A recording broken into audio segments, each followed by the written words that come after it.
예, 그럼 계속해서 투자 매력도가 있는 종목군들 발굴해 보도록 하죠. 오늘 이베스트 투자증권 이비즈 영업팀의 염승원 차장과 함께합니다. 어서 오십시오. 네, 안녕하세요. 안녕하세요.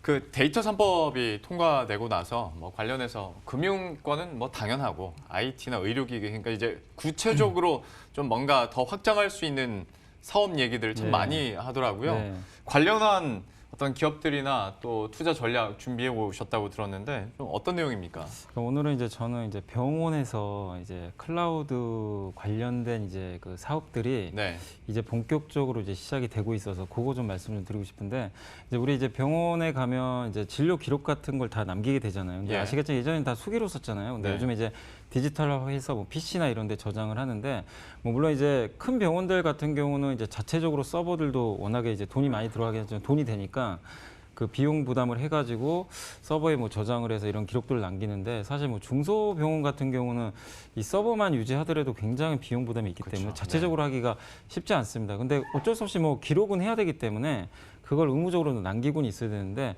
근데 이거와 관련해 가지고 지금 미국에선 사실 클라우드 의료 정보 시스템이라 그래가지고 그러니까 마치 우리가 어디를 가건 아니면 내가 서버가 없더라도 그 의료 정보들을 다 어떻게 보면 데이터에 따로 있는 그 데이터에 그러니까 서버에 데이터를 보관을 할 수 있는 거죠. 네. 근데 이쪽 시장이 본격적으로 좀 개화하는 것 같아가지고 사실 이게 몇 년 전에도 나왔던 얘기인데 그때는 시행 초기다 보니까 실제로 돈 버는 기업들이 별로 없었어요. 근데 네. 실제로 국내에서도 돈 벌기 시작하는 기업들이 나오고 있는 것 같아서 좀 말씀을 드리는 것 같고 그리고 정부에서도 사실 이 건강보험에 대한 재정에 대한 압박이 심하다 보니까 예방의학 쪽에 좀 예산을 많이 지원을 해주고 있는데 아무래도 그러기 위해선 데이터를 많이 쌓아놔야 되잖아요. 그래서 의료 정보에 관한 이런 데이터들은 사업 자체가 굉장히 커질 수 있습니다.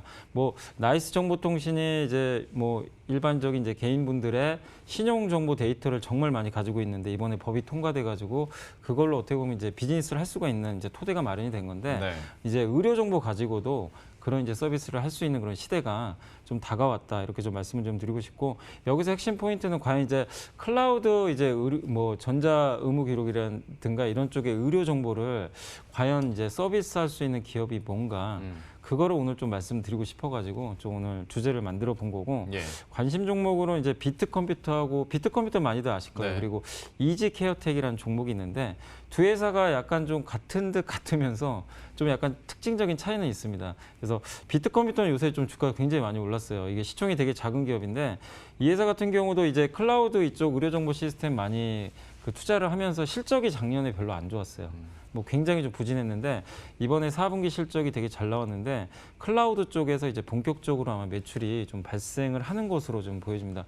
이 회사 같은 경우는 클라우드 쪽에서 준비는 많이 했는데 그동안 사업 자체가 좀 적자를 보이다가 작년부터 일반 병원에 이미 한 2곳 정도 납품을 했고 실제로 거기서 매출이 좀 발생을 하고 있습니다. 그리고 올해는 6개 병원으로 좀 확대를 한다고 하는데 원래 이거 말고도 전자 의무 기록 관련해 가지고 이쪽 데이터를 가지고 그동안 좀 어느 정도 업력을 쌓았고 돈을 좀 벌고 있었는데 투자비가 많이 들어가다 보니까 좀 상당히 적자도 날 정도로 좀 안 좋았는데 이제는 본격적으로 지난 4분기부터 턴어라운드에 성공을 했고 이 시장이 개화가 되는데 가장 먼저 치고 가는 그런 회사입니다. 그래서 비트컴퓨터 주가 지금 사실 많이 올랐는데도 아직도 좀 굉장히 저렴한 편이거든요. PER도 그렇게 높진 않기 때문에 계속해서 좀 관심 있게 보시면 좋을 것 같고 두 번째는 이지케어텍이라는 종목인데 이 기업은 상대적으로 좀 주가가 조금 부진해요. 그러니까 오를 때 한번 같이 오르긴 올랐는데 최근에 좀 부진한데 차이가 뭐냐면 이 회사는 좀 대형 병원 있잖아요. 아까 네. 비트컴퓨터는 조금 작은 병원들 있죠. 네. 좀 설치하기 어려운 그런 병원들 대상으로 하는데 이 이지케어텍은 서울대 병원에서 분사를 한 거예요, 사실. 거기 있다가 분사를 했고 비트컴퓨터랑 하는 건 비슷합니다. 클라우드도 하고. 근데 대형 병원 위주로 지금 서비스를 하고 있는데 지금 대형 병원 2곳에 아직은 매출이 안 나오는 이유가 뭐냐면 지금 시범 서비스 중이에요. 그러니까 비트는 이미 좀 하고 있는데 이지가 조금 늦은 거죠. 근데 이 시범 서비스가 올해 1분기에 끝나게 되면 아마 2분기부터는 다른 병원으로 확대가 되면서 매출이 좀 상당히 가파르게 나올 것으로 예상을 합니다. 그래서 실적 면에서는 비트가 좀 더 낮지만 오히려 주가 측면에서는 지금 오히려 좀 눌려 있으니까 아마 매수하시기는 이지케어텍이 좀 더 좋을 수는 있어요. 그러나 성장성이나 그런 좀 선도적인 업체 측면에서는 당연히 비트가 좀 더 대장주니까 그런 면에서 대장주를 원하시면 뭐 비트컴퓨터 아직도 저는 열려 있다고 보니까 관심 있게 보시고 이지케어텍은 좀 저가에 한번 매수 한번 해보는 전략 이렇게 좀 고민을 해보시면 좀 좋을 것 같습니다. 확실히 우리가 뭐 잘 아는 분야는 아닌 것 같습니다. 네. 그리고 뭐 뉴스나 그런 것도 아무래도 상대적으로 좀 소외받을 수 있는 분야이기도 한데 비트컴퓨터와 그리고 이지케어텍에 대해서 얘기를 해주셨으니까 그리고 충분히 뭐 매수 가능한 시점이라고 얘기를 해줬으니 한번 관심 있게 계속 지켜보도록 하겠고요. 현재 뭐 시장이 뭐 처음부터 끝까지 뭐 뉴스도 그렇고 네. 신종 코로나 바이러스 얘기밖에 안 하고 있기는 하지만 그래도 지금 들여진 이런 안개를 한번 걷어내자면 결국에는 또다시 뭐 펀더멘털이나 실적 얘기할 수밖에 없지 않습니까? 네. 그리고 결국에는 이 시기가 지나가면 실적 잘 나오는 기업들이 더 주목받을 수밖에 없는 상황인데 이쯤에서는 왜냐하면 또 시장도 이제 좀 반등하고 있고 네. 수급 상황도 분위기가 좀 달라져서 좀 정리를 해주셔야 될 것 같아요. 그래서 저는 이제 어차피 2월하고 3월 초까지는 계속 실적 발표가 나올 텐데 그래서 제가 이제 매주 한 번씩 나오니까 그 중에서 좀 서프라이즈한 기업들인데 좀 살만한 기업들이 있으면은 한 번씩 제가 계속 좀 소개는 해드리겠습니다. 그래서 예. 오늘도 한 2종목 가져오긴 했는데 어차피 여러분도 아시겠지만 주식시장에 공식은 없잖아요. 없는데 유일하게 맞는 공식은 사실은 실적밖에 없는 것 같아요.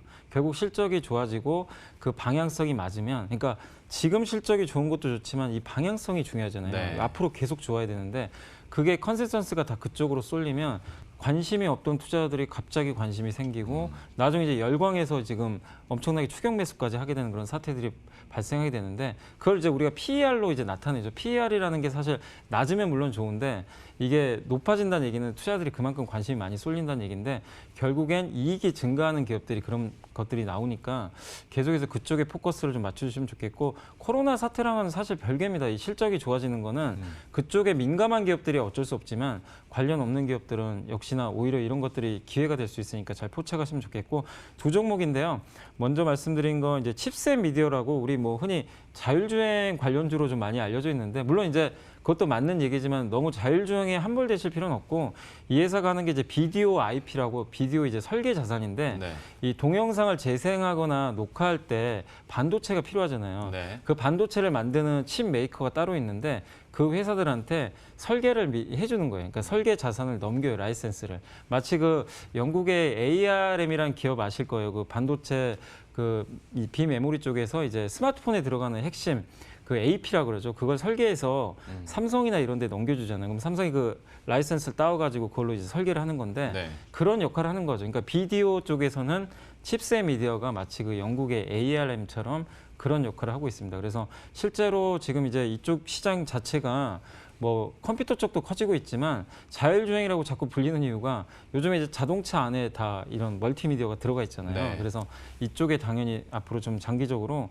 수혜를 받을 수 있고요. 그리고 제가 오늘 좀 말씀드리는 이유는 뭐냐면 실적이 발표가 얼마 전에 됐는데 굉장히 좀 이익이 잘 나왔습니다. 이익이 한 73%나 급증을 했고 이게 여기서 끝나면은 뭐 볼 거 없겠지만 올해는 21% 이익이 더 늘어난다고 하니까 올해도 추가적으로 근데 PER이 현재 15배 정도인데 보통 이쪽 관련 기업들이 동종업계가 PER이 한 40배 가까이 되거든요. 그러니까 굉장히 저렴한 것 같아요. 지금 시총도 얼마 안 됩니다. 한 700억밖에 안 되니까 예. 가벼워서 한번 좀 관심 있게 보시면 좋을 것 같고 이 실적은 주로 어떤 사업에서 그러면 지금 잡히고 있는 지금 이제 거예요? 비디오 IP를 이제 라이센스를 해가지고 아. 거기서 나오는 건데 라이센스도 있고 로열티도 받아요. 근데 로열티 같은 경우 라이센스 이제 이 반도체 메이커한테 넘기는 순간 받는 거고 로열티 같은 경우는 이제 반도체 메이커가 만약에 만들었잖아요. 근데 만든 그 칩이 뭐 자동차에 들어간다거나 네. 이러면 이제 거기서 매출이 발생하죠. 그럼 네. 매출의 발생의 일부를 이제 로열티로 받는 거죠. 근데 로열티는 좀 늦게 나오는 거고 라이센스 좀 빨리 나온다. 근데 라이선스 매출이 좀 늘어나면서 실적이 좀 급증했다. 이렇게 보시면 좋을 것 같고 네. 두 번째는 이제 윈스런 종목인데 이게 이제 5G 관련주로도 많이 알려져 있는데 5G 이제 침입 방지라든가 그러니까 이게 통신 쪽과 관련된 이제 보안 솔루션 소프트웨어 회사라고 보시면 될 것 같아요. 근데 특이한 게 한국 비중보다는 일본 비중이 되게 높아요. 근데 이번에 이제 어제 실적 발표를 했는데 제가 좀 뜯어보니까 4분기 실적이 되게 잘 나온 이유가 역시나 일본 쪽에 수주가 급격히 늘어났습니다. 근데 예.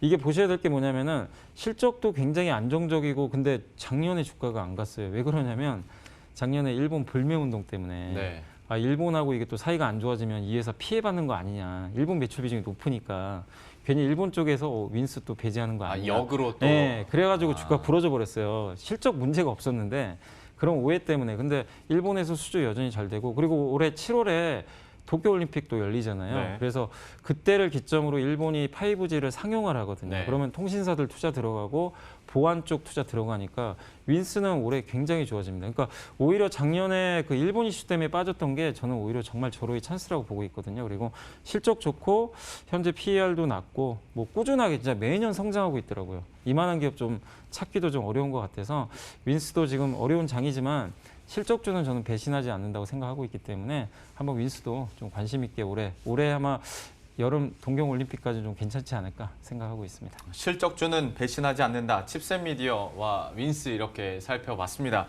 그리고 이제 시장 전반에 대해서 투자 전략도 한번 들어봐야 될 것 같은데 글쎄요, 물론 연속성을 확인할 조금 더 시간이 필요하기는 하겠습니다만은 좀 어제 그러니까 중국 증시 개장하고 난 뒤에 얘기해 주신 것처럼 네. 진짜 뭔가 불확실성 소멸 측면에서 딱 지난주에 말씀하신 맞아요. 그대로 됐습니다. 계속 네. 저는 그래서 차장님 생각을 했는데 그리고 오늘 장에서는 탄력을 키워가고 네. 있고 어떻게 좀 유의미하게 보고 계십니까? 그러니까 일단 이제 그 악재라는 게 나와버리면 그게 악재는 아니잖아요.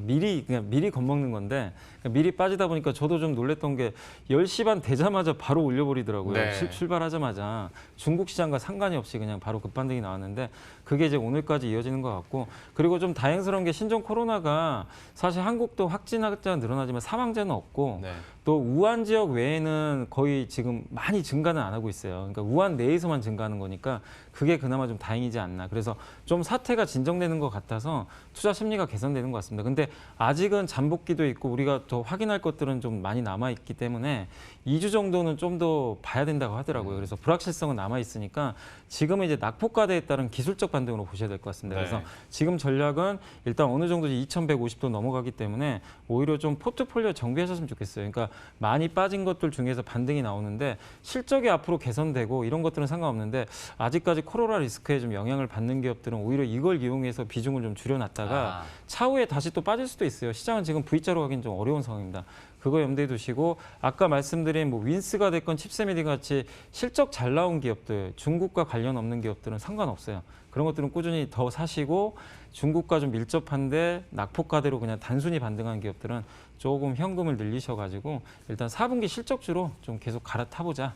이렇게 좀 말씀을 드리겠습니다. 한번 약간 반등 나오면서 쉬어가는 이 시기를 포트폴리오 재정비하는 과정으로 활용하자라고 얘기를 해주셨으니까요. 좀 진지하게 실제로 여러분들 투자 전략과 포트폴리오 전략에 좀 적용을 하셨으면 좋겠습니다. 지금까지 이베스트 투자증권 이비즈 영업팀의 염승환 차장과 함께했습니다. 고맙습니다. 네, 그럼 저희도 여기서 인사드리도록 하겠습니다. 오늘 장도 끝까지 마무리 잘 하시고요. 저희들은 내일 이 시간에 또 새로운 종목들과 전략들 들고 다시 찾아뵙도록 하겠습니다. 시청해주신 여러분 고맙습니다.